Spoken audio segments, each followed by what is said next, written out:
বন্যা। বাংলাদেশের মানুষের কাছে এবারের বন্যা একদিকে যেমন আকস্মিক, অন্যদিকে অকল্পনীয়। ত্রিপুরার ডুম্বুর বাঁধের সুইচ গেট খুলে দেওয়ায় ওই পানি বিভিন্ন জনপদ প্লাবিত করছে। শুধু ফেনীই নয়, এর আশেপাশের জেলাগুলোতেও বন্যা আগ্রাসী রূপ ধারণ করছে। বহু জায়গায় বন্যার পানি ঘরের চাল ছুঁয়েছে কিংবা উপচে পড়েছে। ফেনীর পাশের জেলা নোয়াখালী, কুমিল্লা, লক্ষ্মীপুর এবং চট্টগ্রামের ফটিকছড়িতে বন্যার ভয়াবহ তীব্রতা অনেককেই হতবাক করছে।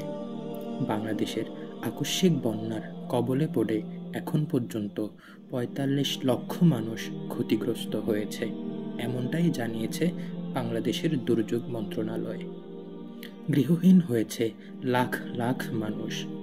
জীবন বাঁচাতে হিমশিম খাচ্ছে যুবক, বৃদ্ধ, নারী, এমনকি শিশু বাচ্চাও। অনেক গর্ভবতী নারীও আটকে পড়েছে বন্যার ভয়াল থাবায়। দেখা গিয়েছে খাদ্য সংকট ও বিশুদ্ধ পানির তীব্র হাহাকার। তবে দুর্যোগ চলাকালীন এই মুহূর্তে পাশে দাঁড়িয়েছে বাংলাদেশের ছাত্র সমাজ। তারই ধারাবাহিকতায় নোয়াখালী বিজ্ঞান ও প্রযুক্তি বিশ্ববিদ্যালয়ের পুরো রসায়ন বিভাগ একজোট হয়ে কাজ করছে। রেস্কিউ করা ও ত্রাণ সামগ্রী পৌঁছে দেওয়ার মতো এই সকল গুরুত্বপূর্ণ কাজ তারা করে যাচ্ছে।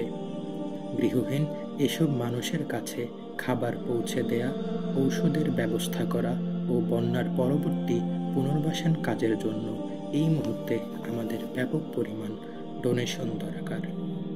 গৃহহীন এই মানুষের পাশে দাঁড়াতে পারেন আপনিও। পাঠিয়ে দিন আপনার মূল্যবান অর্থ।